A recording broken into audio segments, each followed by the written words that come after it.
I'm Tom Field, Publisher and Creative Director for Valley Business Front. I'm joined here by Carol Patterson.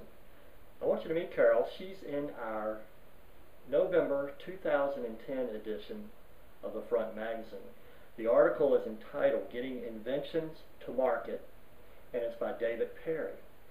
I'd like to introduce you to Carol. Hi, how are you? Doing well. I'm good. And we'd like to talk a little bit today about the story. First of all, you help people get ideas to market. That was one of the things that was mentioned in the story.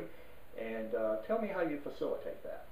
Okay, well, usually an inventor or a designer comes to me with an idea of something that's in their mind, that's been in their mind for a long time, but they have no idea what to do with it. And since I have a very creative staff and people that have been used to working for me as a designer for a long time, we've developed our staff and our abilities into a business. So what we do is the person comes with an idea. Usually, sometimes they know how to draw, sometimes they don't know how to draw.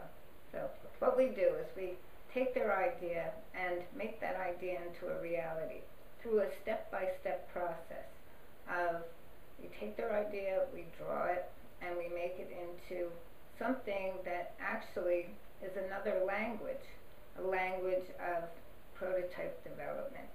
It's not Chinese, it's not English, but it's specifications, it's measurements, it's a drawing from different angles. And sometimes the product really doesn't exist.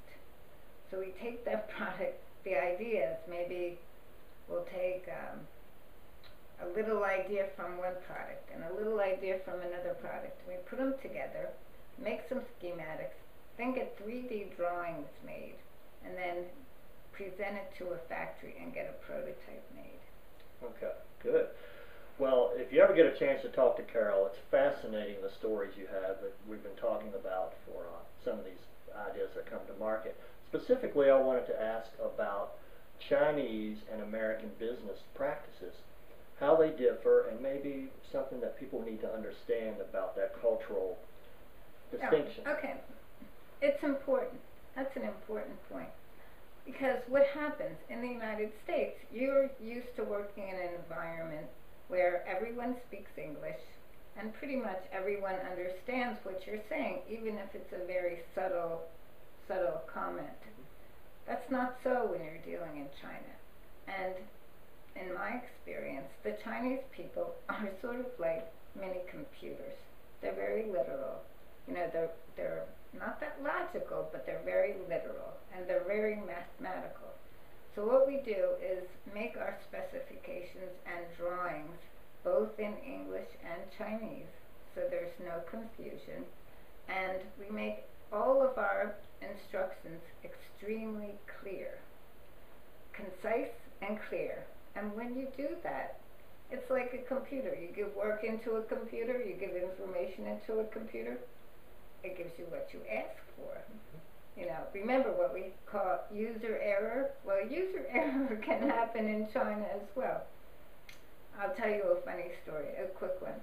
I had given a sketch one time to some people. I faxed it in to some people to have a garment made.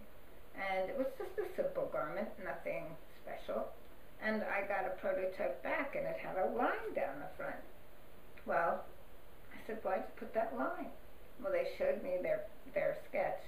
The fax machine had a piece of dirt on it, and their sketch, their drawing, had a line down the front. So they gave me a garment with a line down the front. So, this is what I mean, literal. They look at things, they analyze it, and they give you exactly what you ask for. So you have to ask for exactly what you want, not sort of what you want, not kind of what you want, exactly what you want. And then if you do that, you'll get back what you Oh, asked you'll for. get something fantastic back. There are no better people at doing products and prototypes than the Chinese. Great story. Okay, you'll have to check it out. And the story is called Getting Inventions to Market. Again, it's in the November issue of Valley Business Front by David Perry. Carol, thank you very much. Thank you.